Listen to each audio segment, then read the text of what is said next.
Arivee.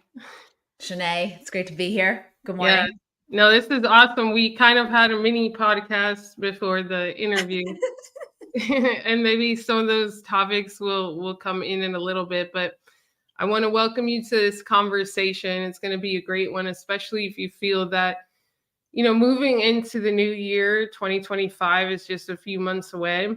That you want to just do more. You're called for more, and that more may lead to you having to give up the good that you have now for excellence and greatness that is a little bit uncertain in the future. So I want to welcome Arivee Vargas to the show, to the interview, and tell them a little bit about you, Arivee. Well, thanks for having me, Shanae. It's not our first rodeo, but it's good to No, be it's here. not. So, hi everyone. I'm Arivee. I am a former big law lawyer, meaning big law firm lawyer, litigator specifically, and I was also an in-house lawyer. I was an executive at a biotech doing corporate compliance and leadership development in the HR group. I am also a certified executive coach focused on high performance in life. So, not just career, but also in life. And how do we get that clarity, the energy, the joy, the fulfillment that we all want out of our lives. I'm also an author. So, I have a book coming out in January called Your Time to Rise: Unlearn Limiting Beliefs, Unlock Your Power, and Unleash Your Truest Self. And I have a podcast called the Humble Rising Podcast that I've had for 3 years, Shanae, 4 years. Yeah, And last but it's not good least, too. my most It's one of important the role. few podcasts I listen to, by the way. Oh, You're a good really? Oh, thanks so podcaster. much. I put a lot of thought. I mean, I put a lot of thought into those interviews, into my solo, so I'm glad you listened to it. But I'm also a mom, so I have 3 kids: 9, 7, and 3.5, and that is I would say, my most important role. That doesn't mean I spend all my time doing that, because, as we'll talk about, I had a 16 plus career in corporate and legal environments, and then recently decided to do my coaching, speaking, writing business full time. I love that. So, how did that process happen for you? Because I know that we both left work environments to build our own businesses, but I think it was easier for me, I'd say, because I had a lot less to lose. I was not in a high level corporate environment, I was not earning a lot of money at all. So, even though I had lived as a baby at the time, it was still risky, but there was just a lot less to lose and a lot more to gain when I looked at the ratios of what I did have to lose. And with you, you were in a completely different situation. You were at the top of, a corporate career. You had put so much education and effort into it, and to leave that level of career and then go into building your own thing is a risk in and of itself, because you have to get to a much higher level, just starting point, to replace that income. Mhm. So how long did it really take? How long did you think about it? And what moves did you make to actually do the thing? So the reason why I love this question is because you people only see highlight reels, and they only see like a final product of like years and years of like turmoil and trying and thinking about it and doing experimenting. Like, they only see the final product. They don't see like how the sausage is actually made. And so that's why I love this question. So I think it's important to start with me back in law school and as a lawyer, because although I did those things because I thought I wanted to do them at the time, like, it wasn't that I didn't want to be a lawyer. I did at the time. And actually, when I was at law firms earlier and like the midpoint of my career, I did want to be a partner. Like, I did want to be general counsel. I did want to be maybe one day a federal judge. Like, those thoughts like were happening for me, and they felt true for me. Like, I believed those things. But I also, at the same time, there was always this voice, this little nudge that like would little tap me sometimes and be like, "Hey, are you sure this is what you want to do? Are you sure this is what you're meant to do? You're good at this. You can be really good at this, but something is feels empty about it to you." And Mm, you know that, like, I would keep getting that little nudge. And yeah. then finally, when I was at the second law firm that I had spent more time at, you hit a point where you have to either decide, do I want to go for a partner or do I want to leave? Because a lot of firms like either make it or you don't, you're in or you're out. And a year before I would have been up for partner, I had that conversation with two of my mentors in the group about, hey, is this something you want to go for? We will Is support this you. group part of the law firm or outside of the Oh, law? no. They're like the head of litigation group in Boston of the firm, Okay. right? So they're the ones who are going to put you up, meaning they're going to say, we support this person. Now, not everybody gets that opportunity. So typically before the conversation I had, other people could have been having conversations of, this is not going to happen for you. So like they won't even let you go for it because they're not going to support that. They don't think you'll Right. make it. Right. So the fact that they thought I could make it meant a lot to me. But in that conversation, I knew in my gut, I'm like, this is not what I want. It was also maybe, I think, a year after my son was born that I just, motherhood shifts your perspective a bit. And it did a lot for me. And so I didn't just not want to be partnered because I had a child and I didn't think I could do it lifestyle wise, although that was part of it. Lifestyle was part of it. It was that like I started thinking to myself, but isn't there more I can do? Like, this can't be it. Like, just doing this. Although to other people, me saying that is crazy because they think partnership is like everything. But to Right. me, it just wasn't anymore. And so then I went into a biotech to do more like creative and strategic work in corporate compliance and litigation, doing really fun things, traveling around the world. I had so much fun. We did really important, impactful work. And I got to know a different side of being in the law, but also started going into corporate compliance, and then I got my coaching certification, started loving that. I got my coaching certification about like 5 years ago. Okay. So I'm in the thick of a very fast-paced environment. I now at that point have 2 children, but I'm coaching on the side. I'm coaching like 3-4 clients on the side. And I how did started my that start? So how did you even think yeah. about coaching, like as an I was option, coached. getting your certification? So during my maternity leave, which I was blessed to have with my son, because not everybody gets maternity leave and not everybody gets paid for their I leave. didn't get maternity leave. Yeah, see, people, it's companies, come on. And do you know that federal employees don't even get it?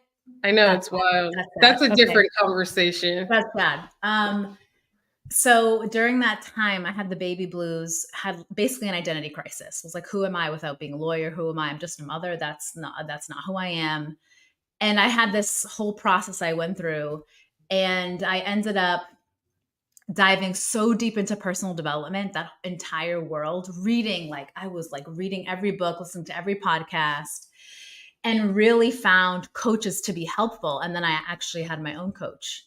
And I've had coaches ever since then. Because to me, I was able to get to higher level of awareness faster.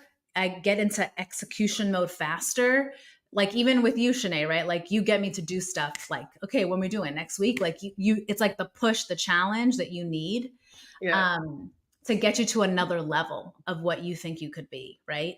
And so Yeah. for me, I experienced the impact and benefit of coaching, and I said, oh, I could do that for the people that like are similar to me. Like I could totally do that.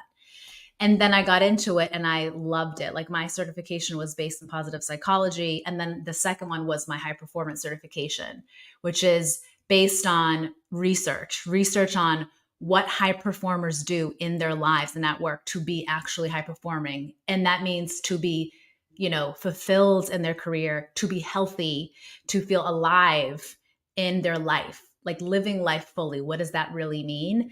And so that certification was based on research showing how you get people to that place. And so that's why I loved it, was because of the focus area of it. And I was seeing results with clients. I was like, oh my God, this is amazing. Like women who were so stressed, didn't know what they wanted to do with themselves, overwhelmed. I know there's one quote that people always come to me with, almost every client. It's, I can't live like this anymore. I Mm. just can't do this anymore. That's it. Because you have to be at that point. To me, you got to be at that point to really want to change. Because Right. you'll hit there's a ceiling of willingness, right? Like Sometimes you're not really willing to go there and change. But when you come to me like that, you're willing, you're ready. Like you're ready to do something different because you understand the cost of staying where you are is too high and you're not willing to pay it anymore. Right. Right.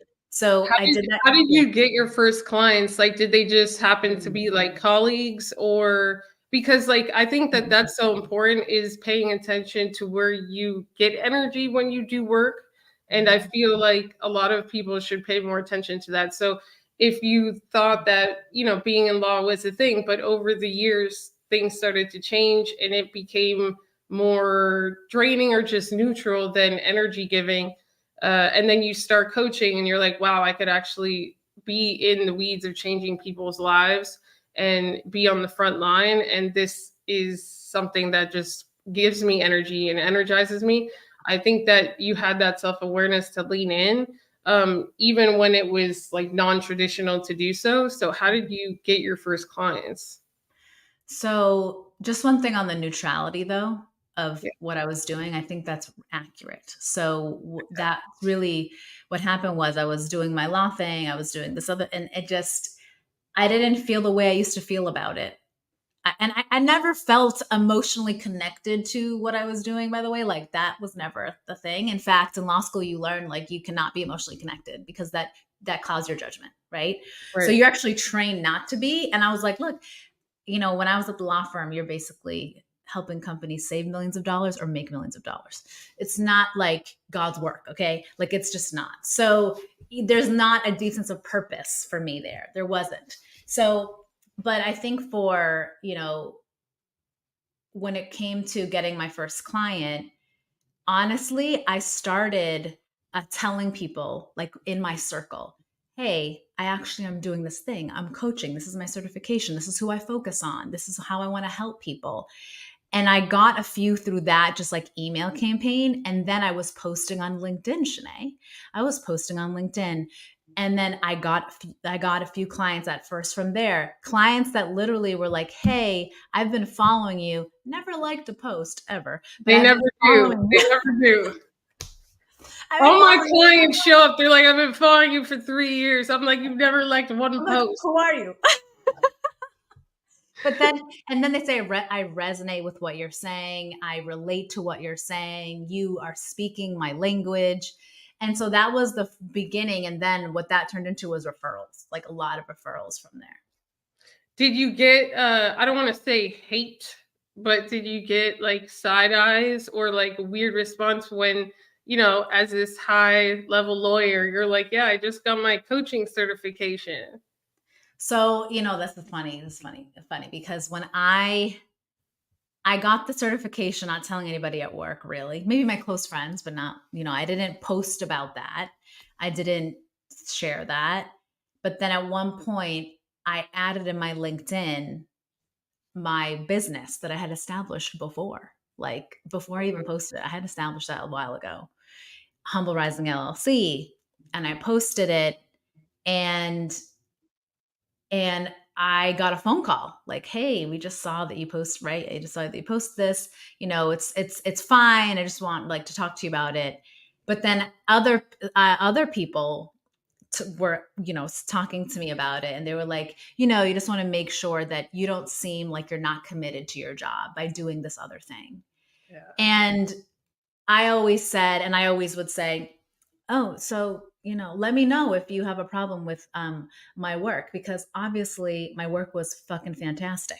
Like you couldn't say that I wasn't committed because my job did come first. Like my full-time job came first, but I knew I was very good at my job. Right. And I knew that I could rest on that. Like I knew that I could rely on that to say, of course, I'm committed to my job. Like I do everything you ask of me.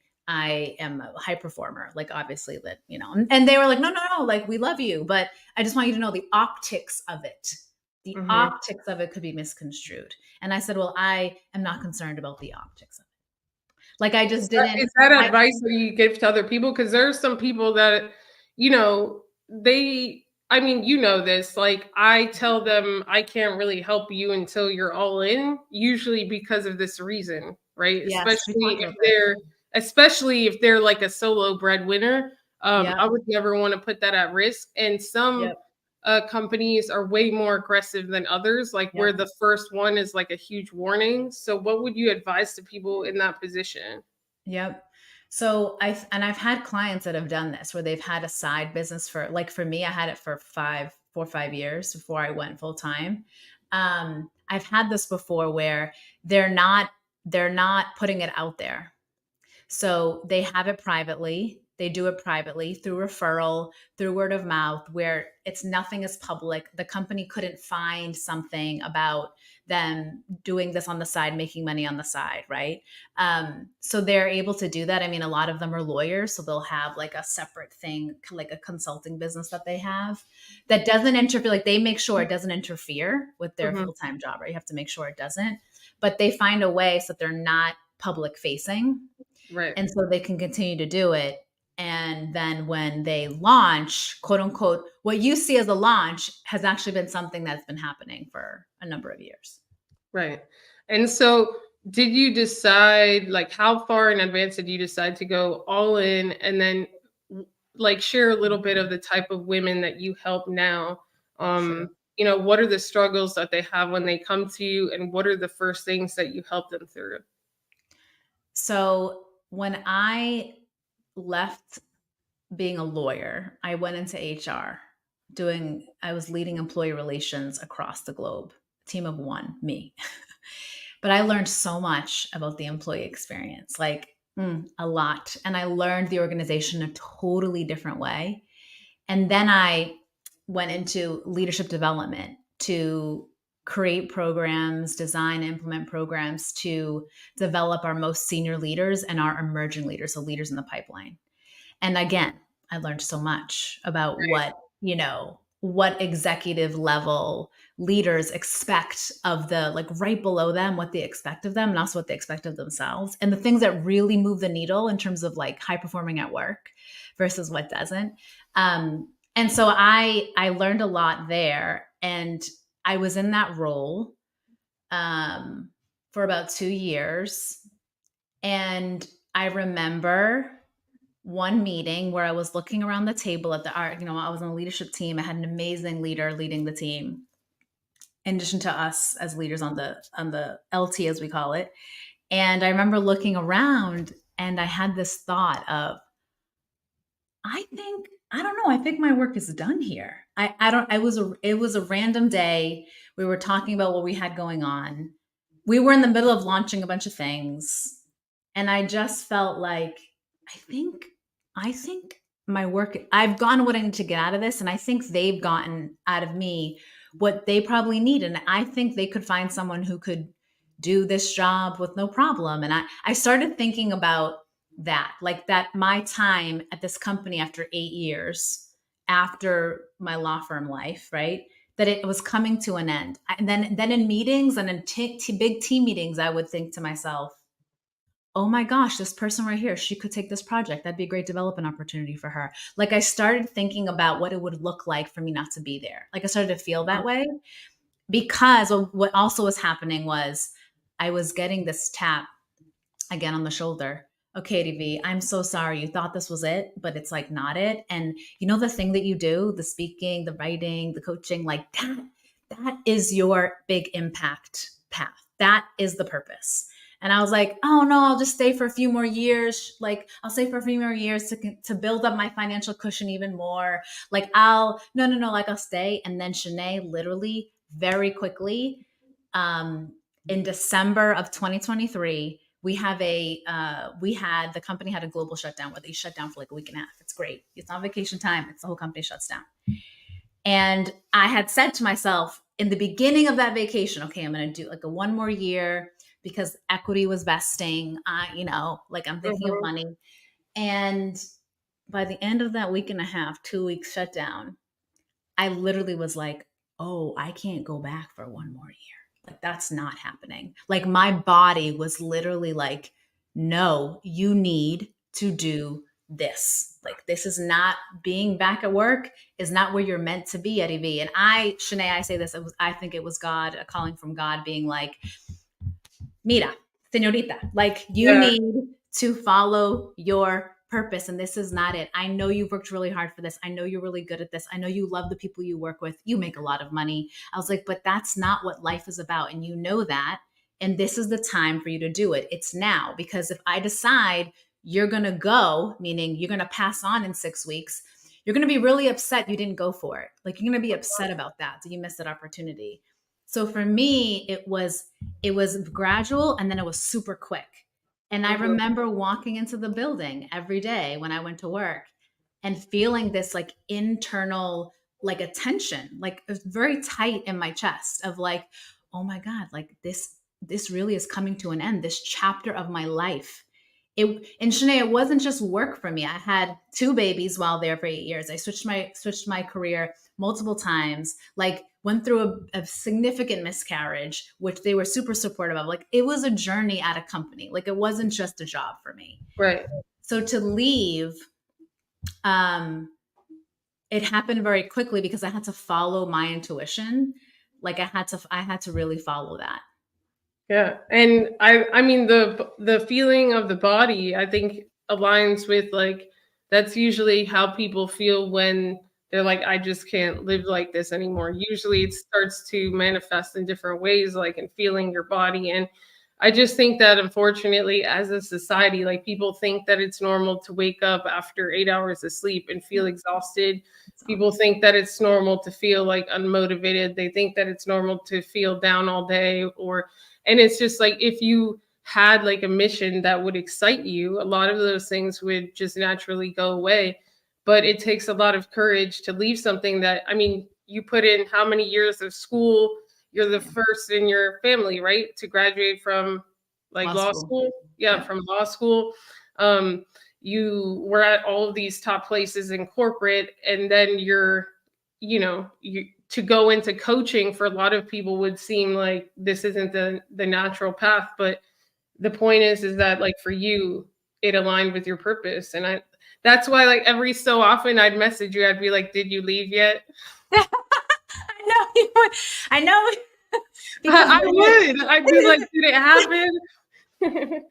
I remember that. No, I remember that because you said like you have to be all in on it because you're not gonna execute if you're not. Like you're just not. It's just not gonna happen. You don't feel convicted enough to do it. And Yeah. I think like people have asked me like how did you have the courage to leave? And I was like I felt like I had to go. Like I felt such a strong pull that to me I'm being pulled towards something. I wasn't running away from something. Yeah. I'm being pulled towards something greater. Now, entrepreneurship is not for the faint of heart. Like it is not, right? Like it can be isolating and terrifying and hard. Like let's be honest about that.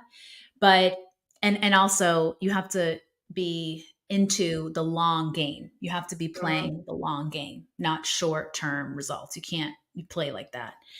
And I'm learning that as we go. But for me, it's more about that calling. And part of it is because who I coach is high achieving women. So women who are in corporate or who are lawyers who have been working so hard with such intensity for so long. And oftentimes they hit some kind of inflection point. So it's either like a career inflection point or a personal one. Like personal one, I'm overstretched, I'm stressed, I'm exhausted because you tend to if you're like in an environment for a long time and you ask people how they're doing, they tend to say something like this: oh, I'm so tired, or like, oh, I'm so exhausted, or but you know how it is, like that's how it is. Right. And I say that doesn't have to be your normal all of the time. Like yes, you're going to be stressed sometimes. We all go through challenging, difficult times, but that can't be like 8 years of stress. Like that Right. is actually going to kill you later on in your life. Like your health is going to suffer for that. Mhm. So I coach a lot of women at those inflection points to get clarity on where they're really at, who they want to really become and what they want for their life, like what they really want their life to look like. And then we get into all the things that really are, a lot of them are I would say self erected barriers, like things that you think can't happen for you. You think this is unrealistic for you. And so, what I love to do is I love coaching women who want to live a more, I would say, life with more energy and life that feels more fulfilling to them.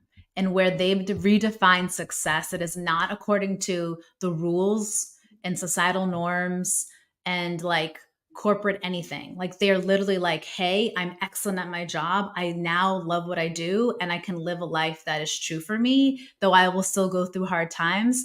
I now have a different level of awareness. And so I'm being proactive in my life, not just like reacting to everything and just surviving. Cause like when I was done with survival mode, like I will never go back to that.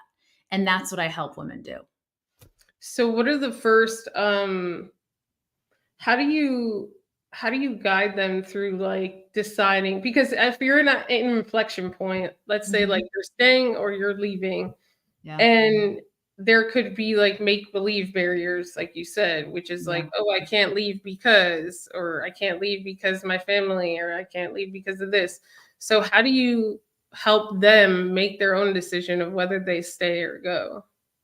Yeah, that's the other thing is that, as a coach, like I'm not an advisor, right? Like I'm not trained. That's not what coaching is. Like coaching really is how do we get you to your right answer, like for you Mhm, that you feel good about. And so for whenever there is any kind of like, limiting thought, right? A thought that limits you in some way or is preventing you from moving forward because you just can't stop holding on to it. mhm. I always ask people like a series of questions. And one of them is always like, okay, is that true though? Like, is that factually accurate? And lawyers love that because, Yeah, they're lawyers. and even like corporate people, it's like, oh, give me the data. Like that, their job is based on data, facts, case law. So I'm like, this is how we're gonna apply the same thing to your life. Like, what is true? What is that true? And like, how do you know it's true? A lot of it's pulled from, if anyone knows Byron Katie, The Work, she has a great like framework that I start with, but then, depending on the conversation, it shifts.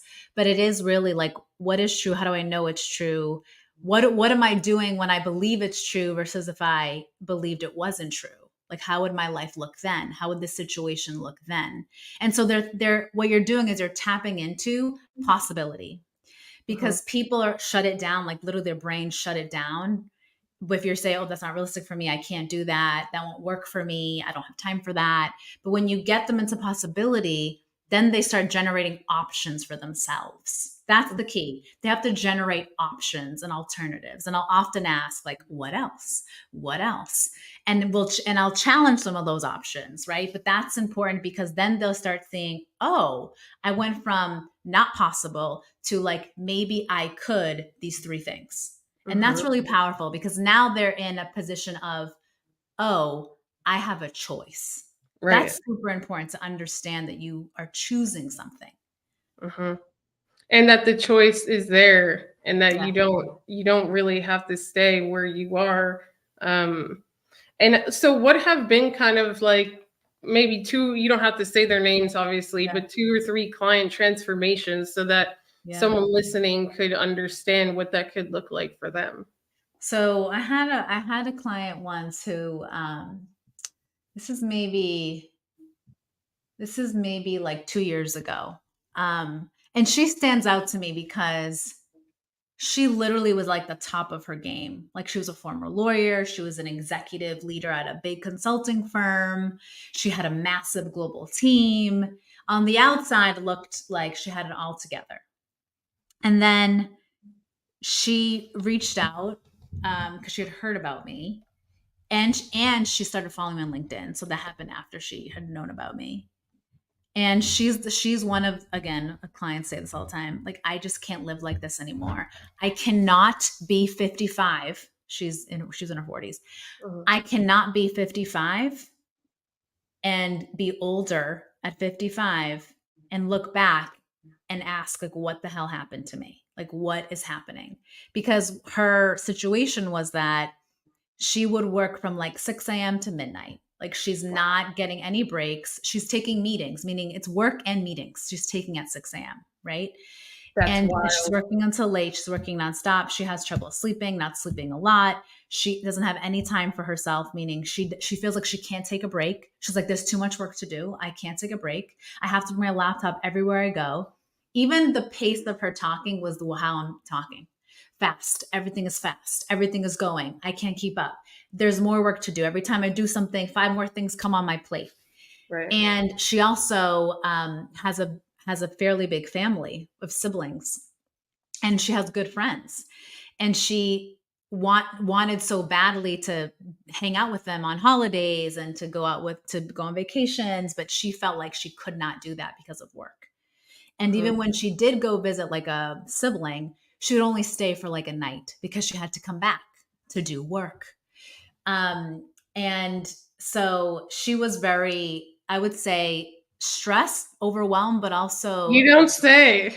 felt like, but also she was like constantly running. Like it was like like her brain was just running super fast. Hmm. And so we started, I remember we started with like I was asking her, because part of coaching is I need to understand your world. Like I want to understand like what's happening, and that's not just for me, that's for you to say it out loud, like Right. you to explain what you see, because Right. sometimes we're so in our heads and in our lives that when we start saying things out loud, which is why journaling is powerful, right? Too, when we start saying things out loud, we notice things. We're like, oh Right. shoot, that sounds awful that I don't sleep. Like that sounds awful, right? But like fast Sometimes forward, noticing it is enough for change. Like that's that's right. like the first step. So That's right. just as simple as like, oh, if you say I can't, That's if you right. have a habit of saying I can't, if you notice every time you say it, you're like, whoa, I say it more often than I thought, and you Yep. could start to change. And only when that awareness is there is it possible. Yep. Yep. That's the first step to anything. That's right. That's right. So if we So fast you made forward, her yeah. aware that she basically was like a rat on a wheel. Yeah, and she, you know, it's interesting when you coach women at this level because, I've like I think all women regardless of anything are very smart. Um we're not occupying the C-suite. It's not our fault that we're not occupying the C-suite, okay? Um I think we're all very And if you don't intelligent. believe that, just meet a 3-year-old toddler. Yeah. Right. So for her, for women that I coach that are like this, they are very, it's amazing. Like the way that they approach their work, it's like, what's my vision? What's my strategy? What is the reality of the situation? How can we fix it? Like they are very methodical with their work, and they're Mhm, very committed to other people, mhm, but they are so not as committed to themselves. They're committed to their kids, but they're mhm, not as committed to themselves. They will not break a promise that they make to you, Shanae, but they're going to mhm, break promises to themselves. mhm, And so what I had to get her to make promises that would work for her and keep them.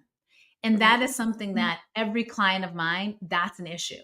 It's like, how do I make and keep promises to myself that are about me? And how do I not sacrifice that for promises I am making, too many promises I'm making to other people? mhm. Because I don't believe you like add more onto the plate. My thing is removal and streamline. Like Right, removal and streamline and focus there. And you have to be able to let go of the other things. If the streamlining part, which is basically prioritization, if that is aligned, it is so much easier to say no to stuff that is not aligned with that, because you're like, yeah, I've decided. right, Again, I have a choice, and I'm choosing this, and I chose this intentionally, and it's aligned with what's most important to me. Like that is going to work for me, and I've seen that work like over and over again, where people are like, yeah, I feel less guilty about that. I'm not scared of what of so and so will think I'm unreliable and unavailable, because I've decided that 6 a.m. to 8 a.m. I'm only taking a meeting if it's super, super urgent. And right, I'm okay with that. Like getting them to be like to feel confident and comfortable and clear. Like that is a skill, and that's something you take with you like forever, like beyond coaching. Like right. that's something that you'll always have. And what does the after look like for her now? Oh my gosh, what's so funny is towards the end of our like sessions together, um, you know, she I would ask her like, how are you feeling? And she would always say like, you have no idea like how happy I am. And I Aw. was like, no, like she used the word happy. And I'm like, I would tell her, I'm like, is there another word? She's like, no. She's like, I feel like I finally have time for me. I finally have space for me and I'm doing the things that I want to do and I love my job. That's the thing with her, is that she loved her work. She just had to shift the way she was working. And Right. she's like, I love my team. I have more time to mentor the younger women on my team. She's like, I am getting 9 hours of sleep. This woman went from 5, 6 hours to 9 to 10 hours of sleep. That's the sales pitch right No, there. Like no. 5 to 10 hours No, I of said no, sleep. no. That's too much. She's like, and it feels great. She started dating, like she's not a mom. Started dating someone, and she dated someone and then broke up with them and then she dated someone else and was with that person. So, but she, like, I think she had space for someone in her life because she opened up that space, Right. right? And that's what I loved about her, was that she was willing to do the work and she was willing to engage with like the discomfort of the change, because it was really hard for her to not open her laptop at 6 a.m. Like that was really hard for her. And Right. she, to someone else, someone's like, oh, who cares? Like, don't open it and just like, do something else. No, for people who that is how they're trained automatically, to leave a laptop closed and not check your work email at 6 a.m. is actually really difficult to do. And it makes you feel really bad if you don't do it. So for her, that was huge. And I will never forget the first time she didn't take her laptop with her on vacation. She goes, oh my God, I was in the taxi and I almost told him to turn around because I needed to Oh get my my gosh. laptop. But she didn't. She's like, I felt so good. Nothing happened. Everything was fine. I told my team to text me on my phone if anything happened, and nothing did. And it was great. So, that's what I love. I love seeing women who are able to still do their thing in their career, but shift how they work and shift how they live, so they feel healthier and they feel like they're actually enjoying life. Like, this life is short. Yeah. Like, this life is too short to not enjoy it. It is. And like there's almost like this myth, right, that was sold, which is like you work really hard and then you'll find that happiness like on a vacation or like when you No. retire. I Yeah. don't know like who sold that. That's absolute insanity. You should definitely enjoy and feel that fulfillment day to day, versus, leaving something like that for retirement, which are not necessarily your best years physically, Mhm. energetically, so on and so forth. So, like, Mhm. the fact that and like someone like her, she's probably performing at a much higher level during her actual work hours because now she's sleeping, she has the Yeah. energy. And one of the things that I kind of heard was like, you allowed her to build skills such as boundary setting and probably communication Yes. and all of that, and Yes. introspection, to create space for connection in That's her right. life. And a lot of the times, like with this productivity kind of thing, like Yeah. theme that keeps occurring in entrepreneurship and business, a lot of it is so solo focused, but we actually, we're tribal. We need connection with That's other right. people to really become the best version of ourselves. And I think a lot of people would be happier if they created that space for connection. Shanae, that's what all the research shows. Like Yeah. the massive Harvard Grant study is like, hey, the key to a good, happy life, you know what it is? Social connections and relationships. Yeah. And you're not going to get that if you don't create the space for that. And Mhm. I can't tell you. I mean, we were talking about this before we jumped on live. Is I've talked to so many women who are like late 40s, 50s, who their kids are now older in college or just older, maybe older teenagers. And they say, like, I don't know if I would have done it the same way. They make a lot of money, but they've sacrificed a lot. And they're now not sure and probably don't think that sacrifice was worth it, because you don't get to have the years back. You also don't get to have, like, we don't get to have this time back, right? And I think for people who, whether you're high earning or not, like, I don't think it's that because you're high earning, there's necessarily more at stake. I think it's that you have to decide what you want your lifestyle to be. And if you truly, people always say to me, like, all high earning women always say to me, I just want a simpler lifestyle. And I'm like, so those Christian Louboutins, you think that's simple? That's not a simple lifestyle. But tell me what really lifestyle you want, because that's also important. Like, if you really want What to they see, mean is they want to make more but work less. yeah, That's the right. It's simpler like, lifestyle. well, you know, this is all, you know, I always say this too.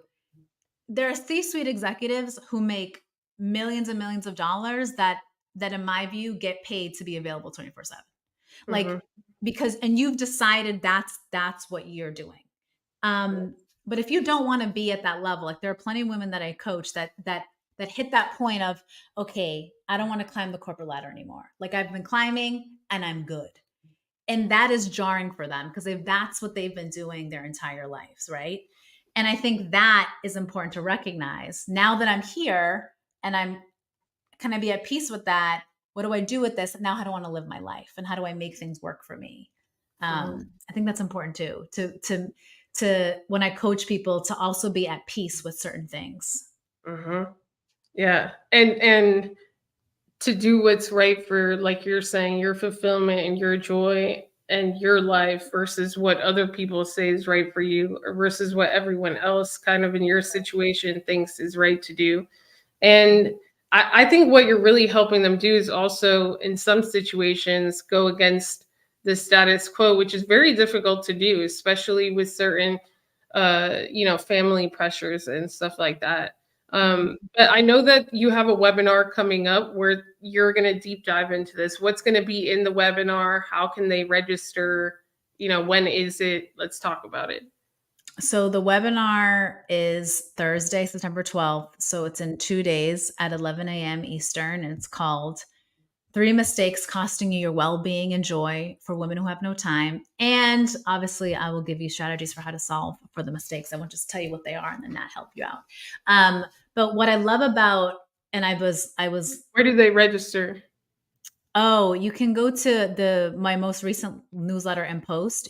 There's a link right there to We'll register. put it in the, let me find the link. You No, I don't see, have I don't have Janae, no. let me. Okay, just keep. I'll find the Oh, link. I can post it in the chat. No, I can post it in the chat. No, I got It's it. like, You keep tell them going. to go here, don't do that.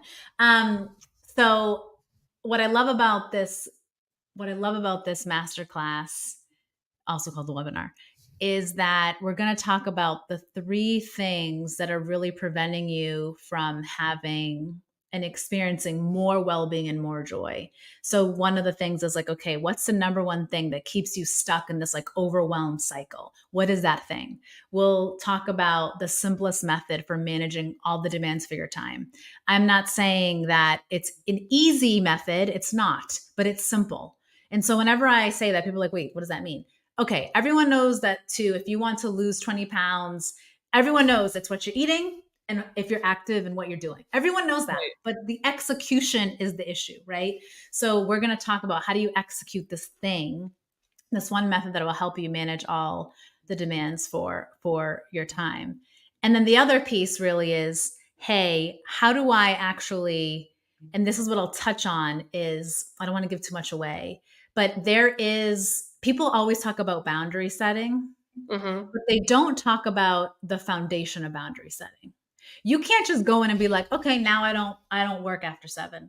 Like you actually have there's some work you have to do and some decisions you have to make before you actually say that, because guaranteed if you don't make those decisions, you're going to let those boundaries be breached very easily.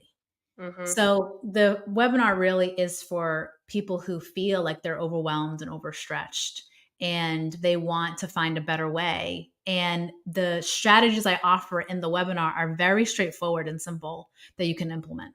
And then I'm offering something at the end of the webinar for people who want some more support, some more long-term I love support. it.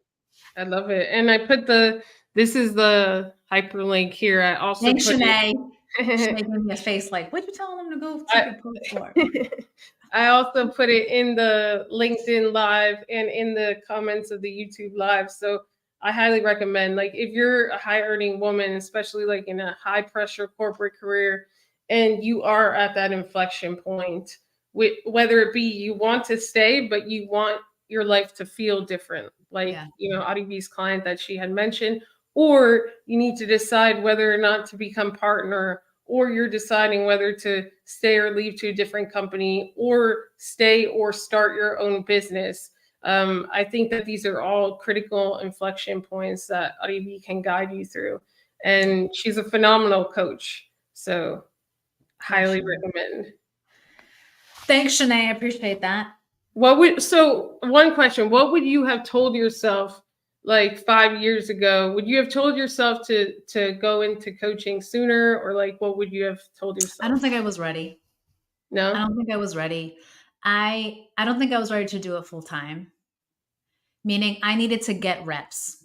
Like to Yeah. be honest, like even though I feel like I needed to get a lot more practice and understand more of the nuances of like human psychology, right? Hmm. Because I understood what it's like to be in the environment. And now many coaches will say, I have mentors who have said this, you don't have to have the same experience as someone to coach them. I think that's true. Do I think it's helpful? Oh, absolutely. Because when someone says they bill every 6 minutes, I'm not like, wait, what is that? Wait, that's dumb. I Right. am like, I get it. I've been there. I've had to track my time and then lost it when I stopped tracking it. And now I had to, reverse engineer my time to bill a client. Like there is something about having that experience that's helpful. And I think for me, I wasn't truly ready to go full time. One, also because I wasn't as confident in my just like to be an entrepreneur. Like I wasn't confident in that ability. And even when I transitioned to be an entrepreneur, to do this business full time, I went through a lot of self-doubt. I'm like, no, but at my craft, I'm actually really good at this and I get results for people. Their lives are changing, but the business part of entrepreneurship and the continuing to show up and be visible every single day, like Shanae, like on LinkedIn or whatever it is, and to tell people what you do and to, want to help people and serve people and to constantly be saying that, it's like, it's challenging. Like it's challenging to constantly feel like, okay, I have to show up because it's my job to find the people who need the support. Like it's actually my job to do that, and I have to Mhm. show up and show up on video when I don't love video. Shanae knows that. I don't like love video, but now I'm like, oh, let me do it in my car. Yeah, no, I love it. I love to see the transformation. It's true. You don't have a marketing department to hand off something to anymore. You It's are the you. marketing department. That's right. That's right. I think that's the challenge, but then you learn by doing it. And then now, if I have someone, now I can teach them what to do. Like now I actually have a sense of what it was like because I did it. And so yeah, I think for me it took me the time to grow confidence and to feel like, this is what not just I'm meant to do, but I'm deciding I'm ready for it. Like I'm ready to step into this now. Yeah. Like I wasn't truly ready before. Yeah. No, I love it. And you did it strategically with the time that you had outside of your work, right? At the Yeah. time. And you exposed yourself to, I think, some of the top people across the board, like in different types of coaching. Yeah. So, I think like if anyone learns anything just from the conversation, that you should, number one, listen to your intuition. I think that that's not spoken of enough. If your body is screaming when you go into a high performance job or whatever, you should probably also listen, because the cost of that you probably can't afford over time, or Mhm. you most certainly can't afford. Let me just put it that way. And I've seen high performance women push themselves to the point where they have strokes, where they're in the hospital. Like, Yes. you don't want to get to that point. Um, and then number three is like, sometimes like that calling, even if it's against status quo or whatever, is one of the best decisions that you can make for yourself. At least like leaning into it and seeing what it could be. But it's scary and it's uncertain, and having someone, as a coach on your side is helpful. So Yeah. Yeah. yeah. So let's talk about the book as the last thing. How did you? Oh, 'Cause, yeah, I'm curious about that. How long did it take? How long was it like on your heart? And then how long did it take you to write? What's been the process of it? look, Shanae, I started writing a book in 2019, maybe. Throughout like basura trash, like throughout the pages. um Maybe I wrote like 50 pages, threw it out because I thought it was really bad. Didn't think I was saying anything, so I threw it out. I did it. Started again maybe a year or two later, and I was like, "Oh, this is trash again." Like, just didn't I couldn't follow through on it. Like just something didn't feel right about it. And so I trashed it. And people are like, oh my God, no, where are those pages? They're gone. I literally deleted them from every single like every single place. This is the Um, book. but I started writing again in the end of 2022. So this book actually took, I mean, if I think about how when I started writing this book, it took a year and a half or more. And that's because like the real impetus for this book was I had been coaching, I'd been going through my own transitions in my life. I had, I had realized that, hey, if I can share the frameworks I use with my clients who are at inflection points, if I can share this framework that I use, and if I can talk about the expectations and beliefs that you have that are holding you, literally holding you back. Yeah, there are systemic issues, and your employer may be, you may be in a work environment that's not great for you, but there are so many things that we tell ourselves that aren't true that really don't allow us to live in a way that we actually can enjoy where we are and try to change the things that aren't working for us, right? So I said, hey, I want, again, my thing is I want to have a more massive impact, and I want women to be able to live life and have their career on their own terms. Like, again, like you said, like forget the norms, forget staying in your lane. Like, what do you want? And if you're clear and convicted in that, much easier to actually execute that. And so I said, hey, let me share this framework that I've been using that's been really helpful for my clients and for me personally too. And it's a set of tools and a framework that you can apply to every inflection point. Like it's not just one and done, like you can rinse and repeat. And it's a way of thinking, it's a way to shifting your mindset, right? And so I said, let me share this with other people because this is something that I feel like would be really helpful. And I also felt like so many of the personal development books I have read, which I still love, don't include the experience of a woman of color, don't include the experience of a mother and how all those things intersect. Wanting to become someone who is living a more full, enjoyable, alive life, who feels like their life is fulfilling to them, but who also struggles and who has struggled as a woman of color, where you're one of the few. And then as a mother, when you're trying to be a great mom, and then you're trying to be a great employee, or you're trying to be a great entrepreneur, like how do all those intersect? And what are the unique perspectives that we need to be addressing, within the framework? And so that's the book really is about that. Like, how do we get from where we are to something that feels more aligned with who we really are? Because I think most of us are a product of our conditioning and our programming. And how do we break free from that to actually feel like, oh, this is my life, I get to decide? Yes, you have responsibilities, but what about living your life? What does that look like? And how can you live it the way that you want versus what's expected of you? And so this is really that book of like time to rise meaning rising to the person that you want to most become. I love it.